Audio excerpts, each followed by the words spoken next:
Team Aventuras y Regina Aventuras. Y salvo el mundo. Salva el mundo. Y aquí tenemos los ingredientes. Esta receta está súper fácil y rápida. Lo único que necesitarás es refresco de tu preferencia, Sprite o Seven. Yo le puse colorante para que se vea. Le di uno clarito, pero le puse colorante para que se viera verde.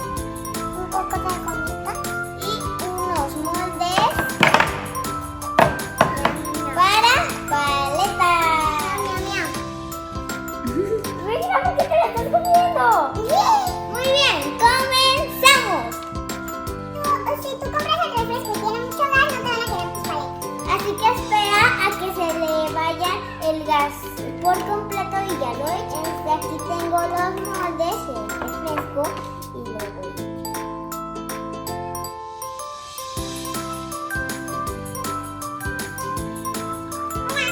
Compré el refresco de 500 mililitros y con eso me ajusta perfecto para 4 paletas. Si tú quieres más paletas, solo duplica los ingredientes.